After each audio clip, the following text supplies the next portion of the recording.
Japan की राजधानी Tokyo में आयोजित ओलंपिक खेल अभी हाल में ही समाप्त हुए हैं। क्या आप जानते हैं कि इन खेलों में जो पदक इस्तेमाल किए गए थे वो दरअसल कचरे से बनाए गए थे। ई वेस्ट को रिसाइकल करके उसमें से जो धातुएं पाई जाती हैं उन्हें निकाल करके और उन्हें पुनर्चक्रण करके इन पदकों को बनाया गया था। तो आइए जानते हैं इसके पीछे की कहानी क्या है। ओलंपिक के इतिहास में पहली बार पुराने सेलफोन और लैपटॉप से प्राप्त धातुओं से ओलंपिक मेडल पदक तैयार किए गए थे। इससे खेल से जुड़ी हुई प्रतियोगिताओं में कचरे के पुनर्चक्रण और पुनर्उपयोग को बढ़ावा मिलने की उम्मीद है।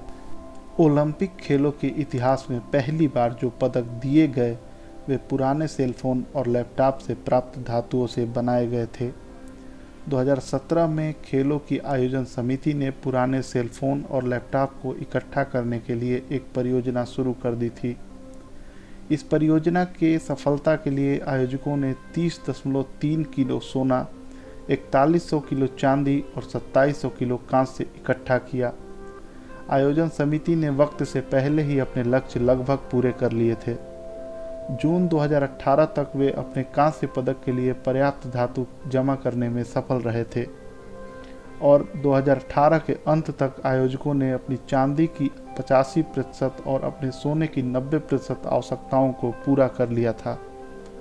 नवंबर 2018 तक नगर पालिका के अधिकारियों ने लगभग 47,488 टन ई कचरा इकट्ठा करने में कामयाबी हासिल की थी, जबकि टोक्यो के एक स्थानीय नेटवर्क प्रदाता ने लगभग 50 लाख पुराने फ़ोन एकत्र किए थे। आयोजकों ने शेष धातु का इंतजाम मार्च 2019 के अंत तक कर लिया था। ध्यान रहे कि सेल फोन और लैपटॉप जैसी इलेक्ट्रॉनिक वस्तुओं के सर्किट और मदरबोर्ड में कीमती धातुएं पाई जाती हैं। इसमें सोना और चांदी पाया जाता है। ऐसा अनुमान है कि 1 टन पुराने सेल फोन से लगभग 300 ग्राम सोना प्राप्त किया जा सकता है। इसी तरह 1 ग्राम चांदी पाने के लिए 3 सेल फोन को रिसाइकिल करना पड़ेगा।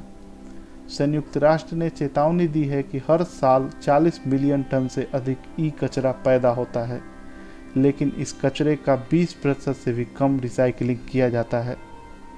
इस कचरे के अधिकांश हिस्से को नगर पालिका के लैंडफिल में ही दफना दिया जाता है या फिर इन्हें विकासशील देशों में भेज दिया जाता है।